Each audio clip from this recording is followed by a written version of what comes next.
England versus India. The Cricket Badger Test Match Daily Podcast. Can Joe Root's England dominate on home soil? 5 mouth-watering test matches. Can Virat Kohli's India conquer the final frontier? Loving to talk test cricket every day.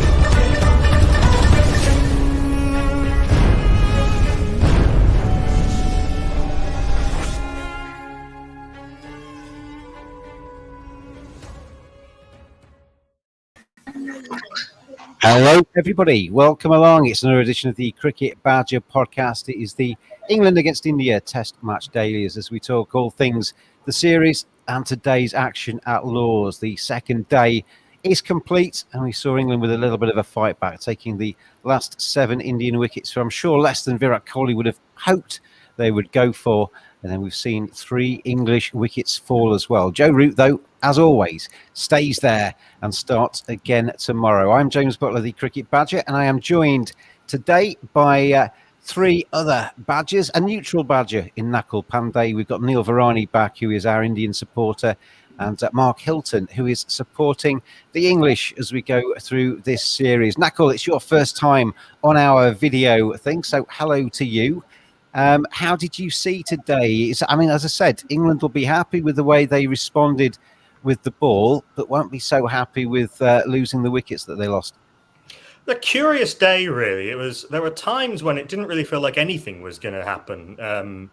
When the pitch appeared to be fairly slow, all the movement was fairly gentle and easy to play, and then suddenly it would just kick into life again. The odd bit of uneven bounce. We saw the ball zipping around a little bit at slightly sort of unpredictable times. And India, if you had said yesterday, put into bat, made 364, you'd absolutely take it. But then having been 276 for 3 overnight, they'd think they'd have wanted 400. And given how the pitch was playing easier than some, they might have wanted all 400. But 364 is a decent first innings score in England these days. But the lower order wasn't able to add the runs that it did in the first Test match, where they added nearly over 100 for the last few wickets. In this case, it was 88 for the last 7 wickets. Only Jadeja really keeping things keeping things not respectable exactly, but adding any impetus in the lower order. And then England batted pretty well up until tea. That 2 wickets and 2 balls. Siraj then suddenly bowled brilliantly to Root, and then suddenly it looked really, really easy for an hour. So it's a very curious day, but an interesting one. And the game is, I think, quite nicely poised at the end of day 2. I think it certainly is. As I keep saying during this series, I don't think there's a huge amount between these two sides in English conditions. And England, looked as if they were going to be making a bit better of a fist of it with the bat in hand. Neil, as you look back, we talked to you yesterday, and at the time you were very happy with India's day 1, quite rightly so. Maybe less so today in terms of how much they added for the last 7 wickets. Rahul going very early, of course, and Jadeja kind of getting stuck with the tail. He kind of got caught between, didn't he? Whether to go all out attack and protect the tail. And as I said on Twitter earlier, I don't think I've ever seen anybody farming the strike and protecting the tail with 7 wickets down. He went early in that strategy. Yeah. He kind of had to, though, because, we saw with Mohammad Shami what happens if you don't. Those guys occasionally come off, but it's unlikely, and against a high-class attack, they're not an 8, 9, 10, 11. They're more like 11, 12, 13, 14, aren't they? That tail. I want to say Bumrah's edging up towards a 10, and maybe Ishant's there already, but that's about as high as they go. I said yesterday that I wanted 400, 450 with the caveat that the first hour or the first session was going to be very difficult.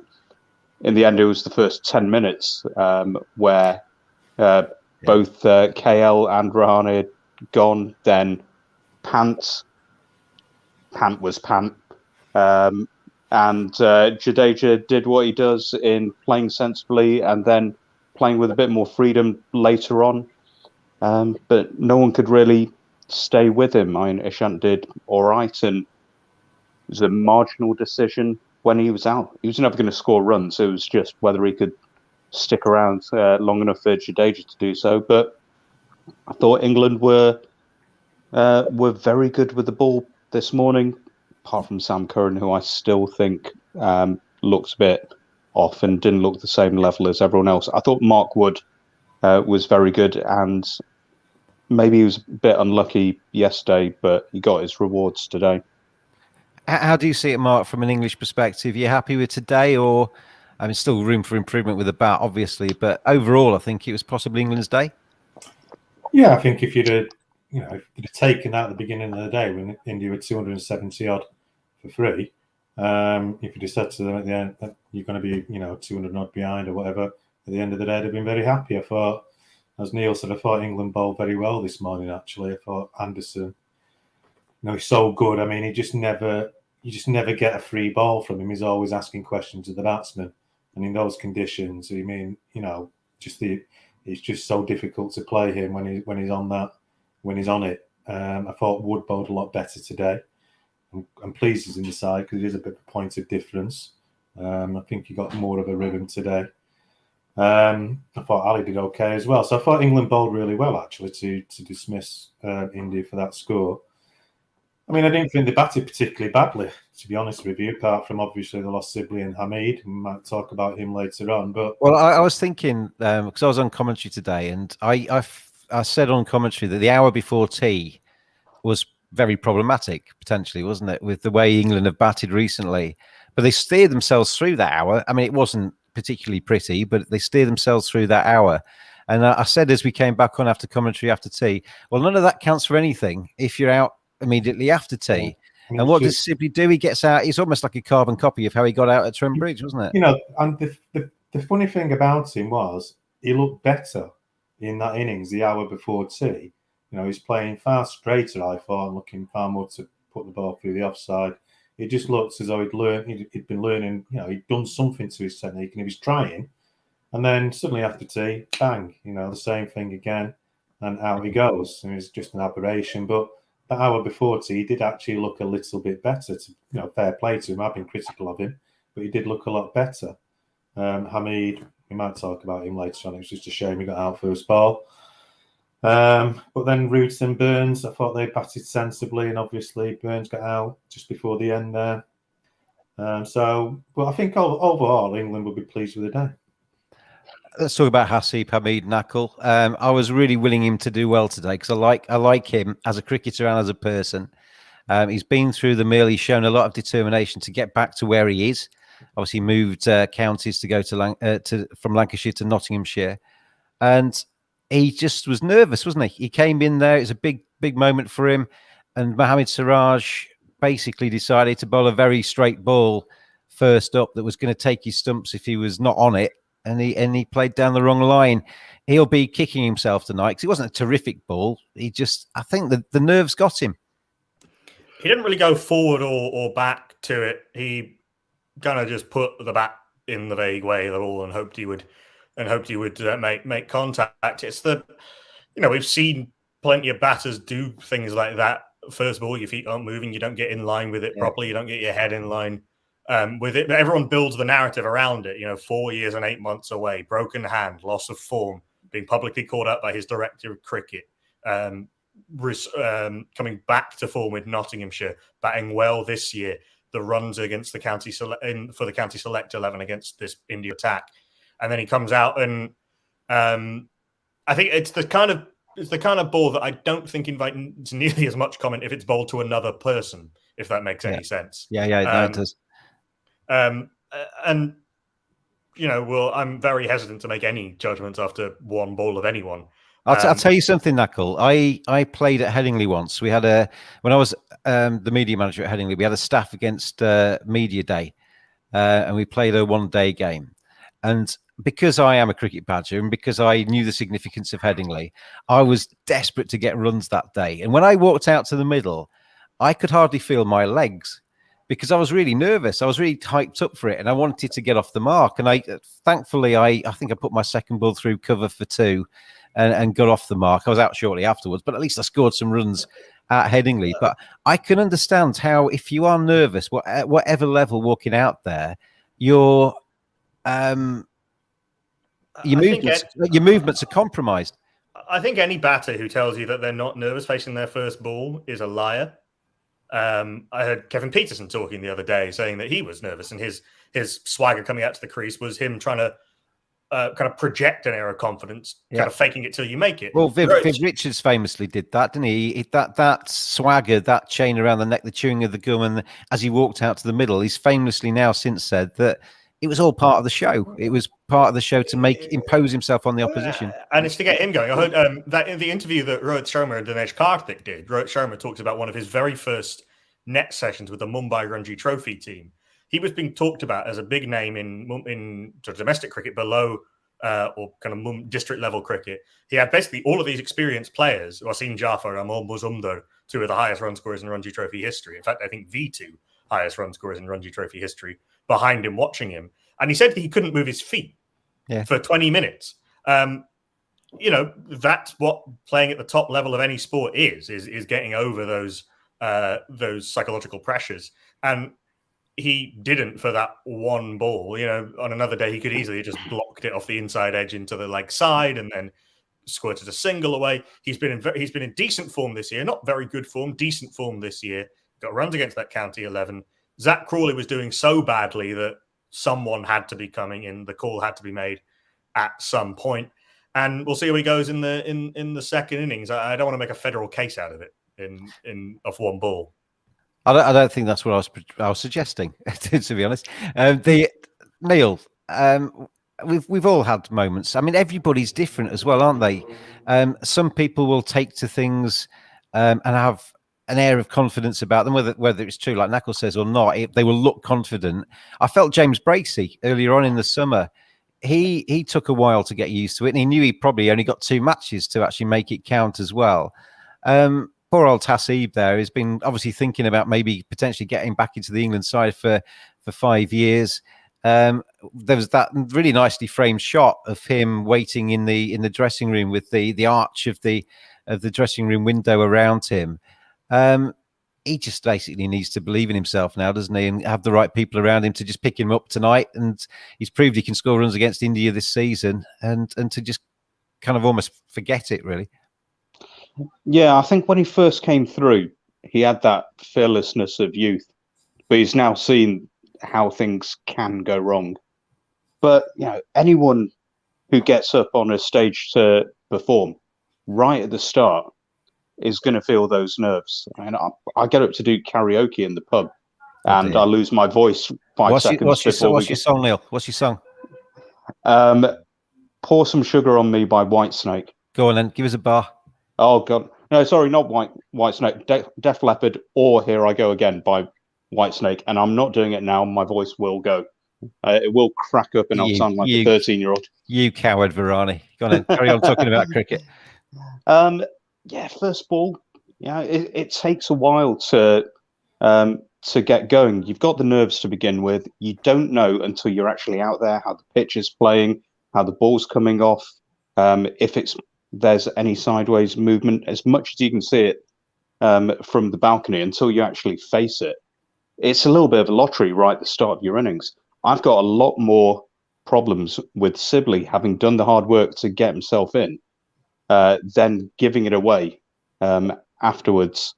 And I think with Sibley, the problem with him having such a limited range of scoring options is that the opposition captain can block them off quite easily, and then you literally do get left with nowhere to go. And that was pretty much what happened to him. They now know that.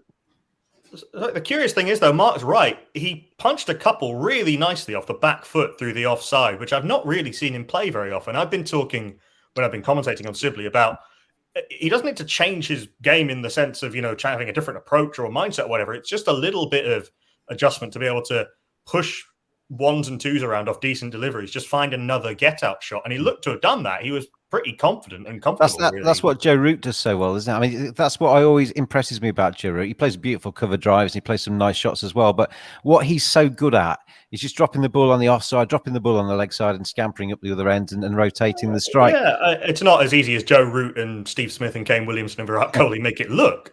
Well, they are quite good, aren't they? Well, that's the thing. I mean, I think simply opening the batting in Test cricket is hard, and simply makes it look hard, which is unfortunate. It's just about his aesthetics in that sense. And then it's not just the fact that he got out in the same way. It's that it's such a strange way of getting out. It's not even that he clipped it off the front foot, trying to power it through the mid-wicket region.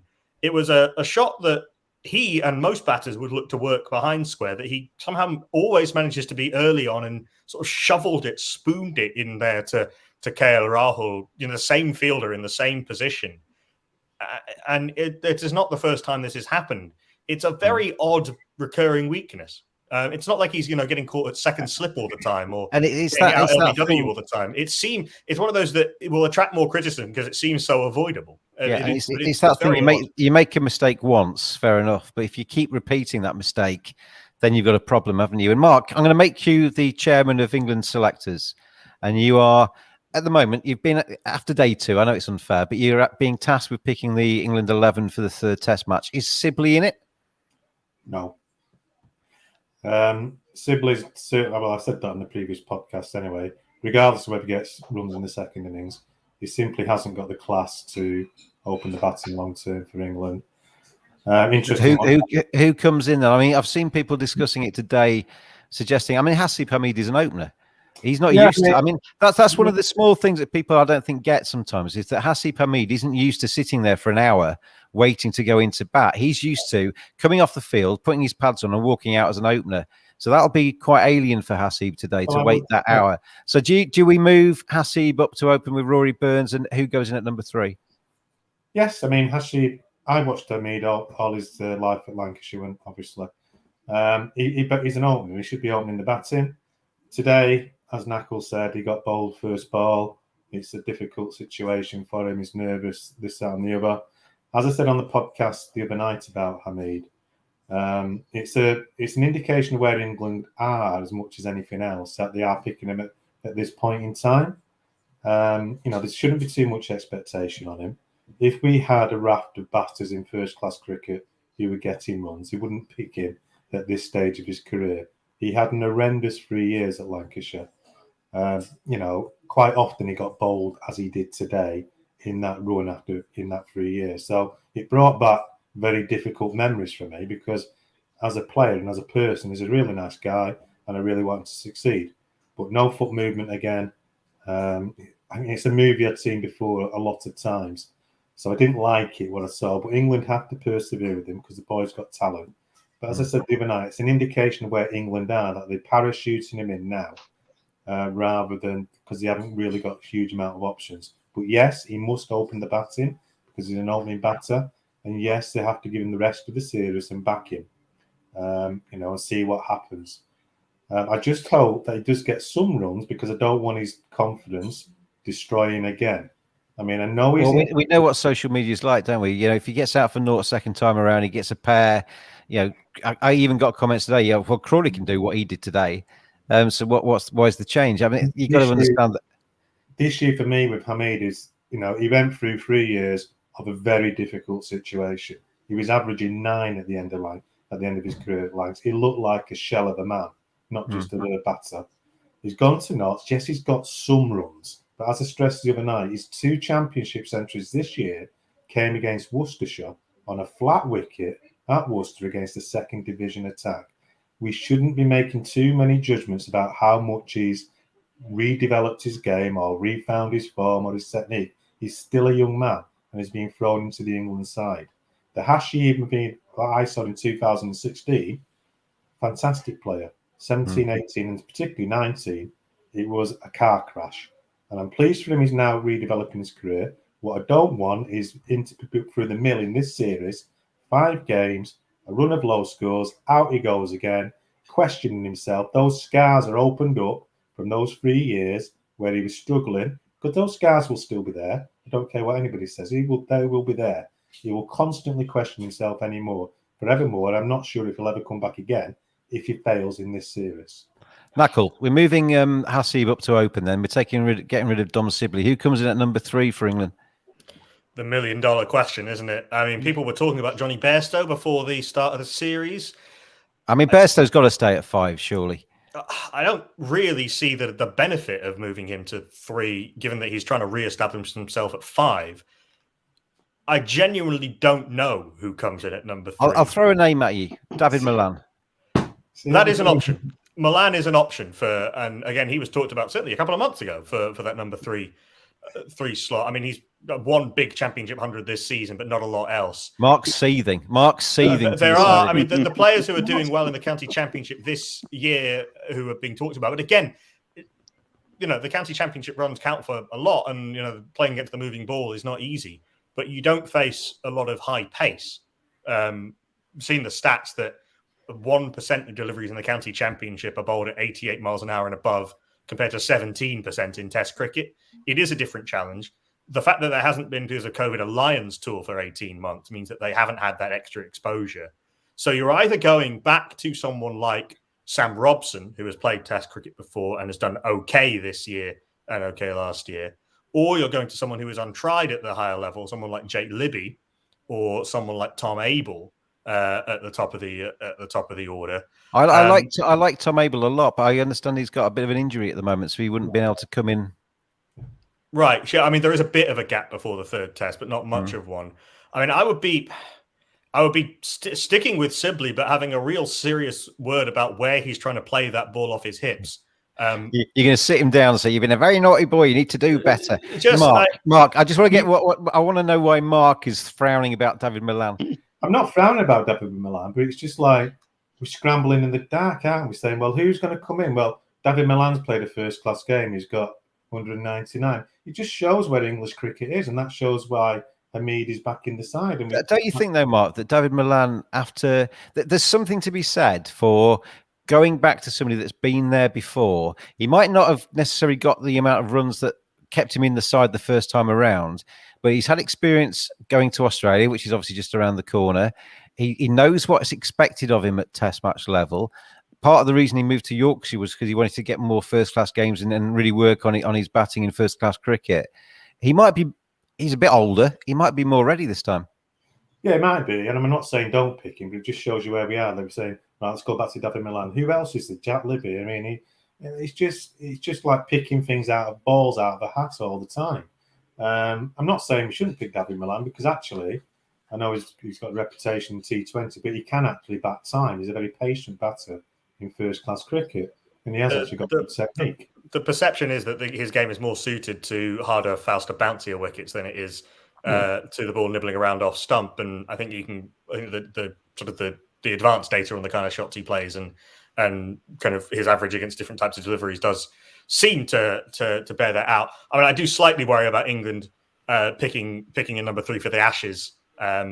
And then throwing them into this series. There's a series to play here in different conditions. Well, no, but if you're imagining you're picking the next best number 3, you're picking him now, surely, aren't you? With the Ashes obviously coming next. I'm not saying you're picking the Ashes person just to kind of coast through this series, Knuckle. And Neil. Yep, I think there are 2 options there. 3. I'm saying I want you to talk about Mohammad Siraj. I'm telling you to shut up. Hasib Hamid has not said a word, bless him, and Mohammad Siraj is telling him to F off and do one and be quiet. I wonder if it's directed at him or at the crowd, because he has had an interesting time of it with the crowd. On the number 3. I did say the other day, whoever played better out of Duckett and Vince, and Vince went and scored a 20-ball 50, and I think he got a double century in the county game earlier this season. He might be playing for Pakistan though, Neil. That's very true, and getting outdone by Fawad Alam currently. But I mean, actually, James Vince is an interesting one because James Vince, if you look at his career, every time he's taken a step up, it's taking him a while to find his feet. He's not taken to it like a duck to water like some people do. He's had to work it out. And I don't think England necessarily gave him the chance to properly work out Test cricket before they binned him last time. There's no doubt he's a good player. no, absolutely. So I think he's one option. The other that I'd seriously think about is Bairstow. I know he's in at 5 at the moment, but let's be fair. When everyone's fit and well, that number 5 spot goes to Ben Stokes. So as soon as Ben feels within himself and his hand is sorted out, then Johnny's going to get moved again. There is a wide open space at number 3 at the moment. Johnny's like he's on a carousel in this England Test team. He kind of comes out, he goes around, he bats at different positions, and he goes back behind the curtain again and comes around again, doesn't he? He's never really settled. He's only had success at 3 in Sri Lanka when the conditions are very, very different. We know how good a player of spin he is. I mean, I suppose Dan Lawrence has batted 3 a little bit for England, but not very much. I don't think he did awfully at Trent Bridge. He sort of got dropped because they wanted an extra spinning all rounder in Moeen Ali. I suppose that could be another option as well. Dan Lawrence is the second highest scorer in England shirt this calendar year. Can I drop a name in out the Yep. ether? Because I know you've got an obsession with James Vince, James. James, you're the James Vince fan club kind of patron or whatever. But I'll drop a name in out the ether. He's a Lancashire player. I think he can play Test cricket because he's got a great all-round game. He hasn't got loads of centuries, but he's got a lot of runs over the last couple of years. Alex Davis. I thought you were going to say Josh Bohannon there for a second. No. I thought you were going to say Liam Livingstone. No, not Liam Livingstone. No, Alex Davis can play off the back foot, front foot, got shots all around the wicket. He's got a good technique, good defence. He hasn't made huge hundreds, but he's got a very consistent record. I think he is somebody who has the ability to play international cricket. And you made a point, Mark, that we're kind of just all picking names out of the hat. I mean, that's part of the reason I would actually stick with Sibley, if only because there isn't a giant gaping or giant flashing standout pick me option. Don't you think though, Knuckle? A lot of people say, well, who is there to come in? But what we have proved there are some candidates out there who possibly deserve a chance, because Dom Sibley's not exactly taking this opportunity with both hands at the moment, is he? No, he's doing sort of half a job for England at the top of the order. He's got one finger wrapped around it rather than both hands. I say he's doing half a job for England at the top of the order. He's doing the seeing off the new ball bit, but then not going on beyond that. And given how much the ball moves with the old ball, that is it is of some value, but only some value. There's a very good article on the cricket podcast by Jack Hope, who runs the cricket podcast, about Sibley and his potential value. But that he can't keep getting caught at square mid wicket every innings. But the county championship has been a very strange place the last couple of years. County championship runs do count for something. Otherwise, Rory Burns and Dom Sibley wouldn't be in this team. Because that's how they got into this team. They were the standout openers in English cricket over a couple of years. Ollie Robinson, that's how he got into this team. But they all got Lions tours. They all got a chance against the best of the rest from other countries and in different conditions, against spin in the West Indies on very turning tracks, against fast bowling, against India A, and against Australia A. As Tom Harrison said yesterday in his Sky interview, COVID is responsible for everything that's gone wrong in cricket. In that instance, he's right, isn't he? Because COVID has restricted world travel and has restricted the ability to go and play elsewhere. Even India, who have a very active India A program, haven't had a Lions tour because they haven't been able to for travel and money reasons. It basically needs. It's not saying that county championship runs don't count for anything, because of course they do. But you're not, as a selector, you simply don't have the data to make a confident prediction about who's going to handle the step up. You don't have as much data as you want. So you're taking, if you are replacing Sibley, that's fine, but you are taking a punt, and be aware of that. I want to finish on something completely different today. A lot of chat on social media today about the Yorkshire investigation into institutional racism. Azim Rafiq posted earlier on today, George de Bell's been heavily involved in kind of publicising or the lack of activity.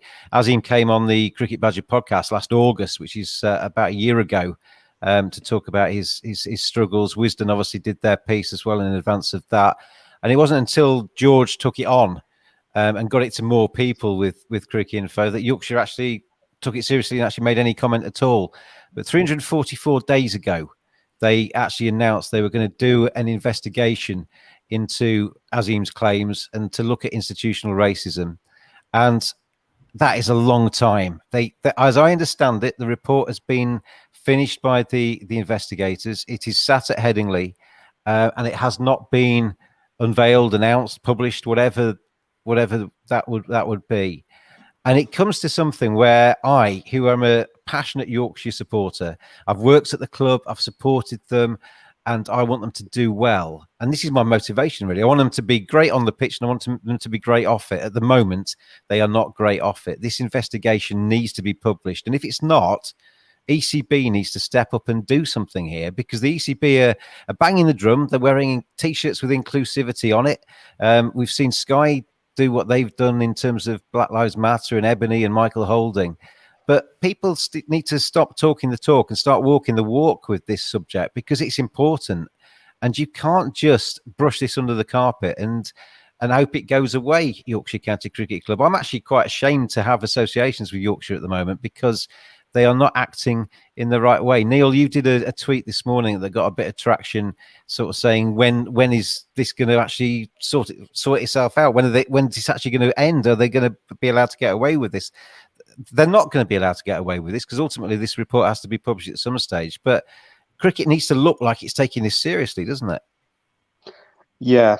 I mean, it's getting beyond ridiculous to the stage where it's almost like they're waiting for something else to blow up so they can quietly release it and hope it gets lost in another major story breaking.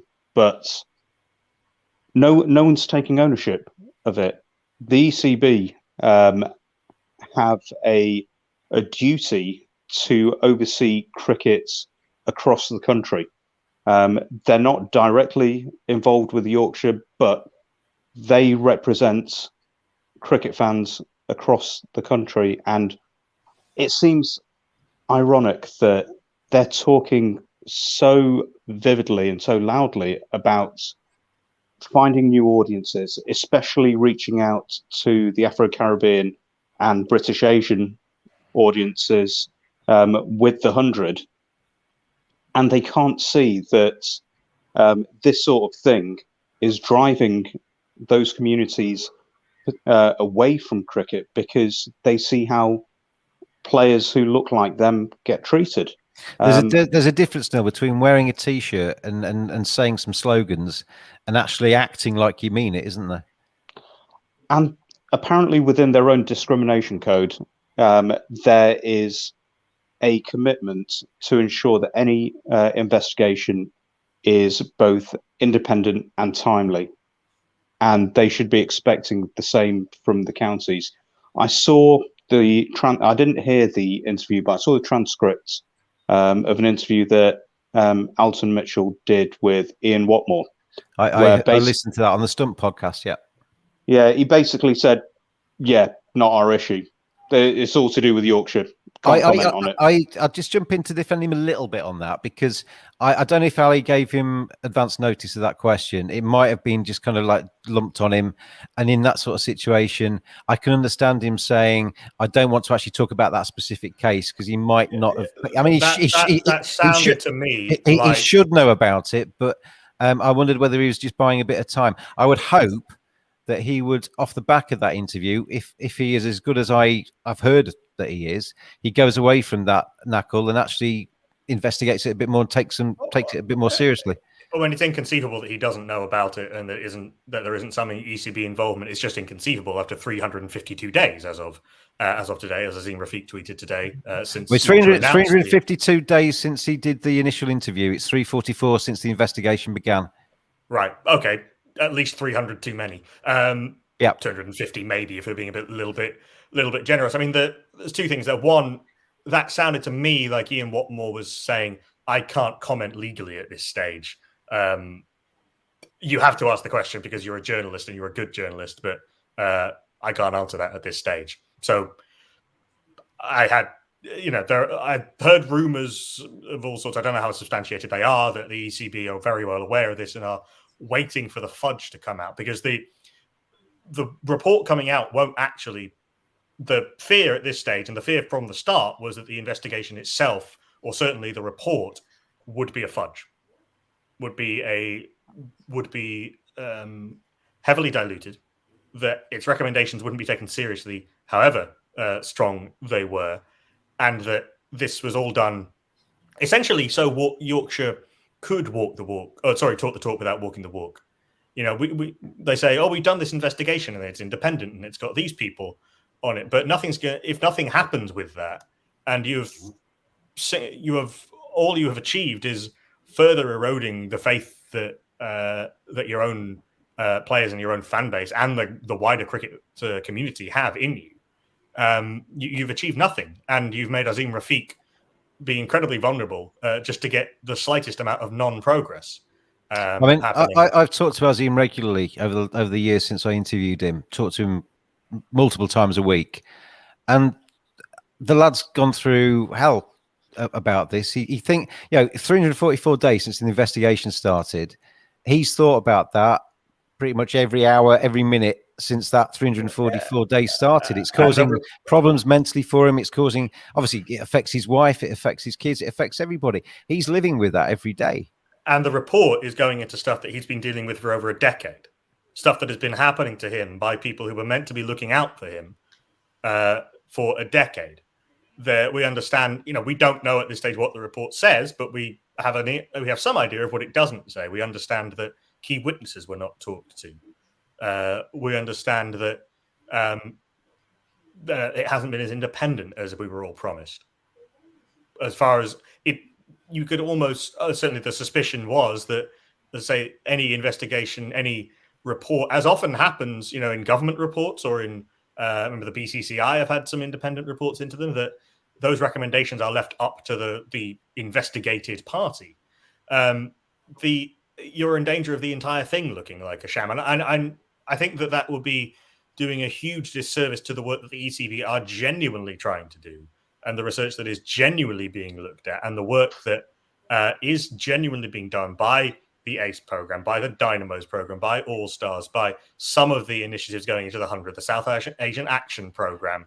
Is it time, though, Knuckle, for the ECB to maybe be a little bit more visible, and for Mr. Watmore to actually, say, I am actually going to do something here, and we need to chivvy Yorkshire up with this, because this is just going on too long? I would hope that is happening behind the scenes and has been for some time. I can, without knowing the legal position and whatever, I can understand him not wanting to, jeopardize the case in public. But I think the chivying up stage has long since been reached. My worry is that the report will come out and then Yorkshire will pretend that that's their entire duty of care observed, when in fact I think it's an insult, really, to suggest that that's the case. Any views on it, Mark, from your perspective? I mean, Lancashire fan, you never usually need any excuse to give Yorkshire a kicking, but I mean, this basically isn't about one county, really. It's about one county, but it's about a big subject that covers cricket. Yeah, I think it's been highlighted in Yorkshire and by Rafiq in that particular county, but I've no doubt that institutionalised racism is not it's not just part of being one county. It's probably endemic in most counties, I would imagine. I have picked up on a lot of stories over the last year since I interviewed Michael Carberry and Azeem last year. I've picked up on a lot of stories. A coach at one county basically spiking the drink of a Muslim player. Things that go on and are just seen as a joke in a dressing room that aren't funny. And I'll be blunt with you. It's not just in county cricket. I mean, league cricket in the north. In my experience, has got lots of issues in terms of that. Well, we heard a club chairman in South Yorkshire saying some appalling things about I will just give you South Asian players. Appalling example that clubs are reluctant to employ Pakis as pros because they don't put anything behind the bar, for example. Yeah. on the sense that they don't drink and so forth. Yeah, that they won't employ, etc., etc. That's pretty much, you get those comments quite a lot in different clubs. I'm not saying it's in all clubs, but it's there. It's there. It's been there for years, donkey's years. It's naive, I think, for people to say, because when I interviewed Michael Carberry and I interviewed Azim last year, I got a little bit more vocal on the subject, and I should have been vocal for years, but I haven't been. But people came to me on Twitter and said, "Well, it's not in cricket. What are you talking about? You know, one instance here or one instance there doesn't say that racism in cricket. Racism is in society." And cricket is part of society, so it's naive completely to suggest that racism doesn't infiltrate into cricket. It's just a stupid thing to say. And it's kind of, it's more kind of subtle these days. And so, for example, in league cricket, West Indian cricketers are always looked on far more fondly because they, are seen as part of more of the group, the cultural in-group. So it's not quite as dramatic with West Indian cricketers in league cricket at times. Although I know the unfortunate incident in Yorkshire was about a West Indian cricketer, I think just generally just developing that point about inclusivity. I mean, I could have gone to Lords this week and it was going to cost me like £400 for 3 days a test match. I mean, how is that? How are the ECB addressing those issues about getting people from different communities and different backgrounds into the, the kind of home of cricket? When they're charging, I could afford it if I wanted to. I'm a middle class man, but I wasn't going to pay it. When they're charging those prices just for one person, how can you take a family to watch a day's Test cricket at Lords? Unless you're earning a huge amount of money. And then when you look round Lords, I know there were a few Indian fans there today. All I could mainly see was middle-aged men drinking and moneyed individuals, having a good time.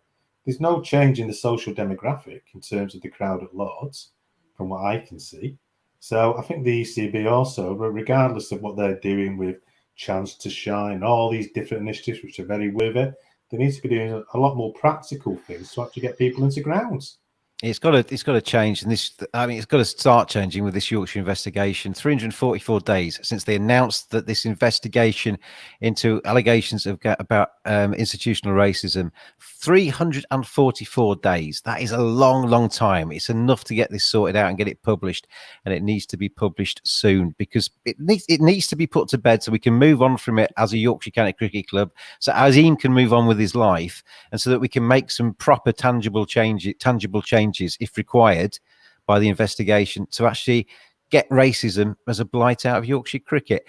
Before we finish today, let's get back to the Test match. India 364. James, I just heard an interview with Firdaus Munda on the Great Cricketer, I think, talking about South Africa, where on the back of Lungi Ngidi's comments during BLM, they're having a government investigation with open interviews for anyone who's been affected by racism in South African cricket. And we're hearing some horrendous stories, but there is that open forum which is bringing these to the fore. And it's almost like an amnesty, isn't it? It's kind of like, bring your knife in and you're not going to be held responsible. Come and get this off your chest. Tell us your experiences, and it's not going to be held against you. And I think that's a healthy way to go. I mean, I went out to South Africa in 2012. And there's been kind of like a political kind of beastie, and obviously been very aware of Nelson Mandela and the apartheid regime. And I went out to see Nelson's cell and watched. And I was quite shocked at the time about how much racism there still was in South Africa. I probably shouldn't have been, because there's going to be hangovers and people taking on the same attitudes post-apartheid as were still there before it. But it's a country that has to move on, and will probably take a few generations to actually get to an acceptable level. Yeah, if that's the right 30 years doesn't undo 150. No. And I think it's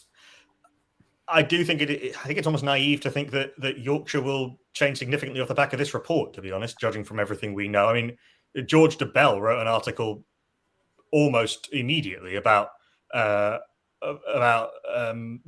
lack of independence of the investigating body, of the solicitors firm that was handling it, and their links to a senior figure at Yorkshire. I mean, this is Well, the chairman used to work for the legal company that was appointed, and He was a it kind of partner smacks there. of. I mean, anybody that's ever watched Yes Prime Minister or Yes Minister, whenever there was an independent inquiry, it was always, oh, let's get to lead it. Let's get that guy that's our friend who wants a knighthood or something like that. It's kind of smacks of that, doesn't it? It's kind of dealings behind the scenes. I don't know if that is the case.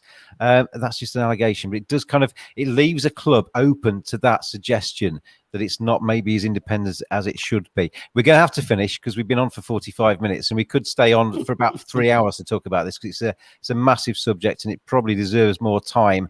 But very quickly, India 364, England 119 for 3. The lead is 245. Neil, the result of the second test at Lord's, what's it going to be? India. For England, it's root or bust, I still think. Mark? I'm going to go for a draw. You always look like when you frame yourself, you look like a coconut sitting in a shy. I'm going to kind of throw something at you and see if I can knock you off. Knuckle, the result of this second test. I think India will win. I think we're already starting to see a little bit of an uneven bounce. The ball is starting to do a little bit.